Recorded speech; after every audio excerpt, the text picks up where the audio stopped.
guys, welcome to JXploit. My name is Jason and in today's video we are going to discuss about blockchain. Let's begin. So what is blockchain is all about?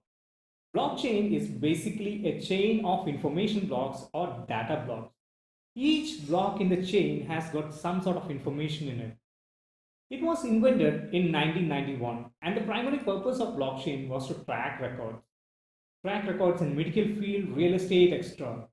For instance, if you take the medical field, it can be used to track the details of patients, like when a patient got admitted, what sort of treatment given to the patient, when the patient got discharged.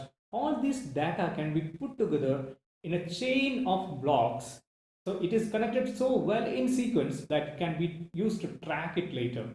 So this was the primary purpose of blockchain. But this was not popular back in 90s. In the year 2008, Satoshi Nakamoto released a paper on Bitcoin, which is a cryptocurrency. And this particular cryptocurrency, Bitcoin, used blockchain for its transactions and to hold the transaction details. So that's how the blockchain got its popularity. So what all things are there inside a blockchain? The first one is the data itself. Each block contains some sort of data or some sort of information in it.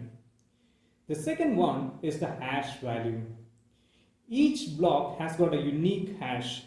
The hash value is calculated based on the information stored in the data block. Now, the third one is the previous hash. Previous hash in the sense, this is the hash value of another block or the previous block. Last one is the timestamp. Timestamp is the time at which this particular block got created and added it to the blockchain. So these are the four things inside a block. Now you guys might be wondering how these blocks are connected inside the chain, that too in a proper sequence. The answer is pretty simple with the help of hash values.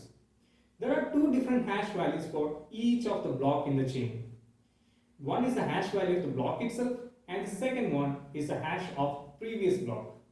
Now if you take a closer look into block 4, the previous hash of block 4 is the hash value of block 3. And similarly, the previous hash value of block 3 is the hash value of block 2 and so on and so forth. So this is how the blocks are connected inside the chain. Now if you take a closer look into block 1, the previous hash of block 1 is 0. The reason is pretty simple. Block 1 is the first block inside the chain. Now, the first block inside the chain is known as Genesis block. Now, if somebody tries to tamper the data inside any of these blocks, then the whole chain will get invalid. Now, let's take an example. For instance, if somebody tried to tamper the data in block 3, then the hash value of block 3 will get changed. And this will break the entire chain and the whole chain will get invalid. But there is another way a hacker can rebuild the chain or recreate the chain. It is by calculating the hash values of each and every block inside the chain. And this is unfortunately possible because with the so advanced computers, it is easy to calculate 1,000,000 hashes in a second. So it is possible for a hacker to recalculate the hash values of each and every block and rebuild the whole chain. Because of this, there is one more extra security feature added to the blockchain that we will discuss later. Now, there is an important point that you guys should know when it comes to a blockchain. Blockchain is not saved on a single computer or it's a centralized concept. Blockchain network is completely decentralized. That means there will be a bunch of systems connected virtually to each other. And each of the systems in the network are known as nodes. And each of these nodes will be having the entire copy of the blockchain. And whenever a new block gets created, that will be sent to all the nodes so that it will get added to the blockchain. This is a basic architecture of blockchain network. Now the question is whether the blockchain is secure or not. The answer is yes, it is secure. Blockchain uses the hashing schemes to ensure the integrity of data. So if anybody tries to tamper the data, then the hash value will get changed and it will break the whole chain. Second one is a proof of work. Proof of work is basically a piece of data which anybody can verify in the network. but it is very difficult to create it. In Bitcoin, the solving a puzzle is like a proof of work.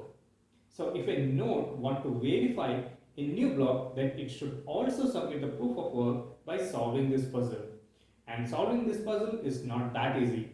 It requires a lot of computational power. Now, if anybody tampers the data, then they should not only recreate the hash values, but also they have to recreate the proof of work, which is very difficult to do.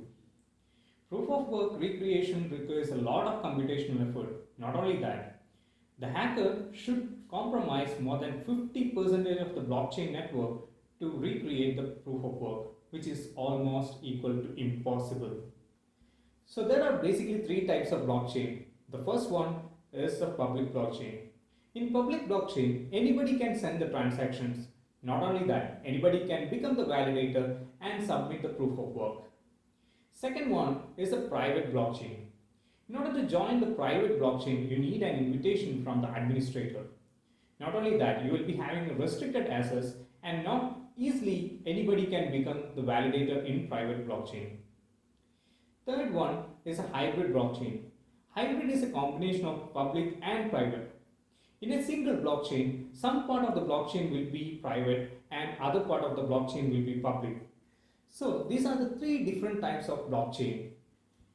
Now that we have discussed almost everything about blockchain, you guys might be curious to know how the blockchain works in cryptocurrency. Let's discuss with an example. So there is a guy, Bob, who wants to do some transactions in Bitcoins. So he will initiate a request that will basically create a transaction block. Transaction block includes the sender information, that is Bob in this case, and there will be receiver information and the amount in Bitcoins. Now the transaction block will be sent to all the nodes in the network. The moment the nodes get the transaction block, they will start the mining process. Mining in the sense, they will start to verify it and submit the proof of work. So whichever nodes submit the proof of work will get a small portion of the Bitcoin. After that, this particular new block will get added to the blockchain and thus complete the transaction. So this is a basic example how the blockchain works in cryptocurrency. Okay guys, that's pretty much from this video. Before we wrap it up, if you like my channel, please subscribe and click on the bell icon to get the latest video updates. Thank you so much. Have a great day ahead. Bye bye.